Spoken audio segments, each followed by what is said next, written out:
हुंकार में आज बात करेंगे कैसी खबर पर जो हर किसी से जुड़ी है और बेहद जरूरी भी है। हम बात कर रहे हैं एक बेहद हैरान करने वाले और डराने वाले छात्र हत्या मामले को लेकर। दरअसल गुजरात के अहमदाबाद में 7th डे स्कूल में 8वीं कक्षा के एक छात्र ने 10वीं कक्षा के एक छात्र की चाकू मारकर हत्या कर दी। वारदात मंगलवार दोपहर की है। देर शाम घायल छात्र को अस्पताल में भर्ती करवाया गया, जहां इलाज के दौरान उसकी मौत हो गई। इस घटना से गुस्साए करीब 2000 लोगों की भीड़ ने बुधवार सुबह स्कूल का घेराव कर जमकर तोड़फोड़ की। प्रिंसिपल समेत पूरे स्टाफ के साथ यहां मारपीट की गई। सिंधी समुदाय के लोग, बजरंग दल, विश्व हिंदू परिषद और एबीवीपी के कार्यकर्ता बुधवार सुबह स्कूल पहुंचे और गुस्साई भीड़ ने पार्किंग में खड़ी बसों, कारों और 2 पहिया वाहनों में भी जमकर तोड़फोड़ की है। 2 तस्वीरें आपके टीवी स्क्रीन पर है, जहां स्कूल में पहुंची भीड़ ने जबरदस्त यहां हंगामा किया, तोड़फोड़ की है। और वहीं दूसरी तस्वीर में आप देख सकते हैं कि घटना की जानकारी मिलते ही पुलिस की कई टीमें स्कूल में पहुंची और लोगों को यहां रोकने की कोशिश की गई। इस दौरान पुलिस और वहां प्रदर्शन करने आए लोगों के बीच धक्का मुक्की के हालात भी देखने को मिले। इस दौरान इतनी जो बड़ी संख्या में लोग वहां पहुंचे थे, ऐसे में पुलिस के लिए भी काफी मुश्किल था, क्योंकि लोगों में इतना गुस्सा था कि पुलिसकर्मियों के सामने ही पूरे स्टाफ को लोग मारपीट करते हुए भी नजर आए। हालांकि करीब 1 घंटे के हंगामे के बाद भीड़ को काबू करने के लिए पुलिस को हल्का लाठीचार्ज भी करना पड़ा। आज हुंकार में इसी घटना पर विस्तार से चर्चा करेंगे और एक्सपर्ट से समझेंगे कि इस तरह की जो घटनाएं हो रही है, इस तरह के जो मामले सामने आ रहे हैं, इनके पीछे मुख्य कारण क्या है। मानसिक तौर पर अगर बात करें तो वो बच्चों की कैसी है जो इस तरह की घटनाएं बच्चे अंजाम दे रहे हैं और उसके बावजूद कोई डर खौफ नहीं है। जिन बच्चों के हाथों में किताबें होनी चाहिए, उन बच्चों के हाथों में चाकू कैसे पहुंचा, ये तमाम वो सवाल है जिन पर चर्चा करेंगे। लेकिन उससे पहले सुनिए पुलिस अधिकारी और राजनीतिक दलों का इस घटना को लेकर क्या कुछ कहना है। अहमदाबाद शहर के जोन 5 में जो खोखरा पुलिस स्टेशन है, वहाँ पे कल एक स्कूल है, यहाँ पे स्कूल है, इसमें एक इंसिडेंट बना था। इसके अंदर एक क्लास 10th के 2 स्टूडेंट थे, इनके आपस में झगड़ा हुआ। उसकी वजह से एक स्टूडेंट ने दूसरे को चाकू मार दिया था। कल ही पुलिस ने उसमें FIR दाखिल करके इसमें जो अक्यूज के रूप में आरोपी था, जो जुवेनाइल था, पुलिस ने उसको डिटेन कर लिया था। मीनवाइल रात को ट्रीटमेंट के दरमियान जो इंसिडेंट में पीड़ित बच्चा था, उसकी डेथ हो गई है। तो उसके परिवार वाले, स्कूल में जो बाकी स्टूडेंट्स पढ़ते हैं, उनके पेरेंट्स और सिंधी समाज के भीड़। ये घटना बहुत निंदनीय है, दुखनीय है। एक परिवार का 15 साल का बच्चा गया है, पर पुलिस अपनी तरफ से पूरी कोशिश और काम किया है, अरेस्ट कर लिया गया है और सरकार भी काम कर रही है।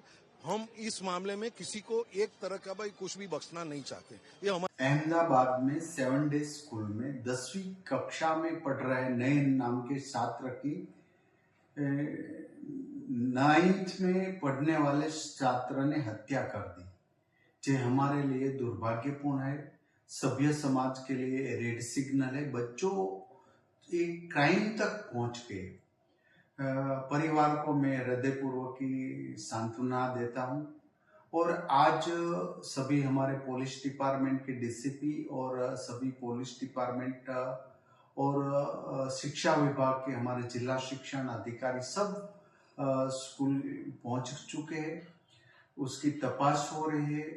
मैं परिवार को फिर से सांत्वना देता हूं और इस केस को हम शिक्षा विभाग स्टडी करेंगे कि ये बच्चे लोगों में इतना क्राइम बढ़ रहा है, ये सभ्य समाज के लिए। और आज हुंकार में इसी गंभीर मुद्दे पर विस्तार से चर्चा करेंगे, लेकिन हुंकार की शुरुआत कुछ बड़े सवालों के साथ करेंगे। इसमें पहला सवाल यही है कि 8वीं कक्षा का जो छात्र है अपने साथ हथियार लेकर यानी चाकू लेकर स्कूल कैसे पहुंचा। क्या स्कूलों में जो बच्चों की सुरक्षा व्यवस्था है वो पूरी तरह से फेल हो चुकी है। तमाम वो सवाल यहाँ उठते हुए नजर आ रहे हैं। दूसरे सवाल की अगर बात करें तो वो यही है कि बच्चों में जो हिंसा जो बढ़ रही है, आजकल बच्चे इतने आक्रामक क्यों हो रहे हैं, इसके लिए जिम्मेदार कौन है। सवाल यह है कि परिवार, समाज या सोशल मीडिया, इनमें से कौन सबसे ज्यादा जिम्मेदार है जो बच्चों में इतनी हिंसा बढ़ रही है। इसके प्रमुख कारण क्या है वो भी समझने की कोशिश करेंगे। तीसरा और अहम सवाल यही है कि स्कूलों में जो काउंसलिंग करवाई जाती है, इसके साथ ही बच्चों के जो मानसिक स्वास्थ्य को लेकर लगातार चर्चा की जाती है, इस पर अभी और ज्यादा ध्यान देने की जरूरत है। इस पर और गंभीरता जो है वो दिखाने की जरूरत है। ये तमाम वो सवाल है जिन पर आज चर्चा करेंगे और इन्हीं सवालों के साथ मेहमानों की ओर रुख करेंगे जो इस चर्चा में हमारे साथ जुड़ चुके हैं। हमारे साथ डॉक्टर कौकब इमाम जी जुड़ चुके हैं, मनोवैज्ञानिक है। बहुत स्वागत है आपका टीएनपी न्यूज़ पर। और हमारे साथ बाबा साहेब बुधवन जी जुड़ चुके हैं, पूर्व एसीपी है। बहुत स्वागत है आपका टीएनपी न्यूज़ पर। सबसे पहले कौकब इमाम जी, आपसे समझना चाहूँगी, आजकल जो बच्चों में इतनी हिंसक घटनाएं जो हो रही हैं, जो ये अंजाम देने से बिल्कुल डर नहीं रहे हैं। अहमदाबाद में एक 8वीं क्लास का बच्चा एक 10वीं क्लास के स्टूडेंट को बिल्कुल स्कूल में चाकू मारकर उसकी हत्या कर देता है। कोई खौफ नहीं है। बच्चों की मेंटल सिचुएशन की अगर बात करें तो ये घटनाएं क्यों बढ़ रही है आपके अनुसार, क्या प्रमुख कारण है? जी जी, आपने बिल्कुल सही कहा कि ये बहुत ही शेमफुल एक्ट है और इसके जिम्मेदार हम एज अ सोसाइटी हैं और साथ ही में सोशल मीडिया है। क्योंकि आज अगर हम ध्यान दें तो सोसाइटी में हम लोग ने ये वायलेंस इतना नॉर्मल कर दिया है, तो बच्चे भी इस चीज को बहुत ही नॉर्मल लेके चल रहे हैं। वही चीज लगातार न्यूज में आ रही है, वही चीज 24 घंटा सोशल मीडिया पे चलता है। और अगर आप इस चीज पे ध्यान दें तो जो बच्चों के जो गेम्स हैं, जो आजकल बच्चे मोबाइल पे या लैपटॉप पे खेलते हैं, उन सब में भी वायलेंस ही है।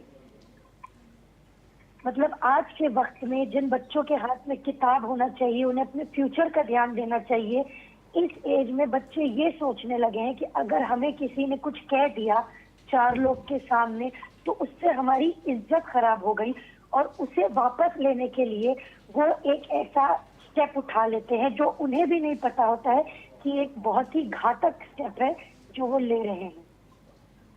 क्योंकि जो वो अपने सोसाइटी में जो वो 24 घंटा न्यूज में और सोशल मीडिया पे देख रहे हैं, उस चीज को बिल्कुल नॉर्मलाइज कर दिया गया है।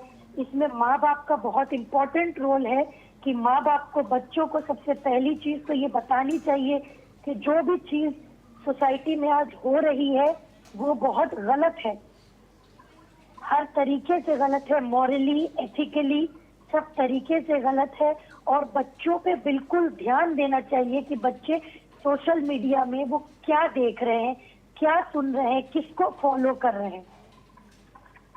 जी, ये चीज घर से शुरू होती है, फिर सोसाइटी आती है। और ये स्कूल का भी बहुत इम्पोर्टेंट है कि स्कूल को भी इस चीज को बहुत ज्यादा ही अपने रेगुलर करिकुलम में डालना होगा कि बच्चों की काउंसलिंग होना बहुत जरूरी है। बच्चों को बताना बहुत जरूरी है कि इमोशनल रेगुलेशन कितनी जरूरी है, और अगर उनके अंदर कुछ ऐसे फीलिंग आ रही है तो वो उस फीलिंग को अपने तक ना रखे, किसी ऐसे बड़े के पास जाए जिन पे उनको भरोसा हो। बिल्कुल कौकब जी, आपने जिन जिन बिंदुओं का जिक्र किया है, चाहे सोशल मीडिया हो, चाहे सोसाइटी की बात हो, और चाहे घर परिवार की बात हो, क्योंकि जिस तरह का माहौल बच्चे देखते हैं अपने आसपास, जो देखते हैं, हम ये सभी जानते हैं कि बच्चे बहुत इजीली और बहुत जल्दी इन चीज़ों को ग्रैब करते हैं। ऐसे में बहुत ज़रूरी है कि घरों से ही बच्चों को ऐसे शिक्षा दी जाए, बच्चों को ऐसे जागरूक किया जाए इन मामलों के प्रति। हमारे साथ बाबा साहेब बुधवन जी भी जुड़े हुए हैं। सर, एक चीज़ आपसे समझना चाहूँगी, स्कूल में जो इस तरह की घटनाएँ हो रही हैं, सबसे पहले आप इस घटना को कैसे देखते हैं? इसके अलावा अगर सुरक्षा व्यवस्था को लेकर अगर बातचीत की जाए तो उसमें किस तरह के बदलाव की ज़रूरत है? स्कूल में पुलिस प्रशासन के किस तरह की जो दखल अंदाजी होनी चाहिए उसको बढ़ावा देने की ज़रूरत है? जी, आवाज आ रही है मेरी? हेलो जी जी सर, आवाज जी आ रही है। हाँ मैडम, ये अभी तो पहली घटना नहीं, इसके पहले भी हुआ था भारत में। पूरे भारत में कहीं ना कहीं ऐसा हिंसा तो स्कूल में हो रहा है, ज्यादा हो रहा है। इसका सबसे पहले तो कुटुंब रहता है, जो फैमिली रहती है, फैमिली का रिस्पॉन्सिबिलिटी है। फैमिली के बाद हमारे लिए वो सोशल मीडिया है, वो सोशल मीडिया पे आती है। सोशल मीडिया के बाद वो जो कानून हमने बनाए वो कानून पे आती है, और ये सबकी जिम्मेदारी है। वो स्कूल और चाहे की जो स्कूल है, कॉलेज है, उसकी जिम्मेदारी आती है।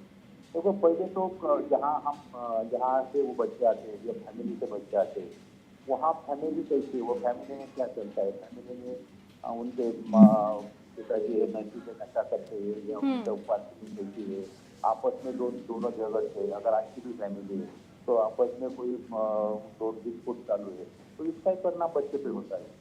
बाद में बच्चा स्कूल जाता है तो स्कूल में उसकी जिम्मेदारी होती है। स्कूल में वो गवर्नमेंट को भी ये करना चाहिए, स्कूल में जो करिकुलम है उसका जो उसमें एक सब्जेक्ट होना चाहिए, यानी कि मॉरल रहता है, उसको कोई भी नाम दीजिए, लेकिन वो स्कूल में सब्जेक्ट होना चाहिए कि बच्चे ने क्या करना चाहिए क्या नहीं करना चाहिए। जैसे यानी कि सोशल से कैसा बिहेवियर होना चाहिए बच्चे का, बाहर निकले तो ट्रैफिक के रूल कैसे मानना चाहिए, कानून क्या रहता है, सोशल यानी कि सेक्स के बारे में थोड़ा सा उनको नॉलेज देना चाहिए, ये स्कूल में होना चाहिए। बाद में आता है कानून। अभी जी। कानून में अभी सब बच्चे जो 18 साल के अंदर जो बच्चे हैं उनके ऊपर तो कोई कानून की कार्रवाई होती नहीं। अभी 15 साल 2015 में जी। कोई अमेंडमेंट हुआ है जहाँ 16 साल के बच्चे ने अगर सीरियस गुनाह किया, मर्डर किया या रेप किया, तो वो उसका वही कानून लगता है। लेकिन वही दोनों के लिए अभी चेंज हुआ है। मेरा कहना है अभी 15-16 साल का बच्चा समझ जाता है, जी। उसको भी कानून के दायरे में लाना चाहिए। हाँ मैडम। बिल्कुल, आपने बहुत सही सुझाव दिए हैं कि परिवार से ही, शुरुआत से ही बच्चों पर निगरानी रखी जाए कि आखिर वो सोशल मीडिया पर किस तरह का कंटेंट जो है वो कंज्यूम कर रहे हैं, उनके हाथों में जो मोबाइल फ़ोन है उसमें किस तरह के गेम्स वो खेल रहे हैं, क्योंकि इससे उनकी जो मानसिक स्थिति है उस पर काफ़ी गहरा असर पड़ता है। हमारे साथ गुजरात से ब्यूरो चीफ शैलेश वाघेला जी भी जुड़ चुके हैं। शैलेश जी, आपसे समझना चाहूँगी, मौजूदा हालातों की अगर बात करें तो वहाँ पर क्या कुछ हालात हैं? परिजनों में काफ़ी आक्रोश देखने को मिल रहा था, स्कूल में तोड़फोड़ की गई, काफ़ी हिंसक प्रदर्शन वहाँ देखने को मिला है। मौजूदा क्या कुछ हालात है, किस तरह लोगों को समझाया गया है, मामला कैसे शांत करवाया गया? जी।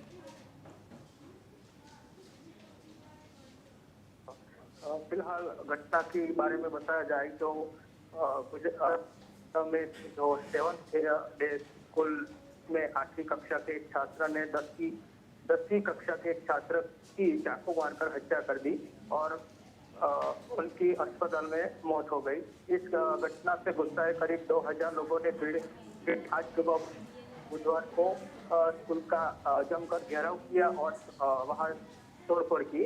अब बताया जाए कि फिलहाल पुलिस ने मोर्चा संभाला है और जो अभिभावकों को सांत्वना दी गई है कि हम इसके अतिरिक्त कार्यवाही करेंगे।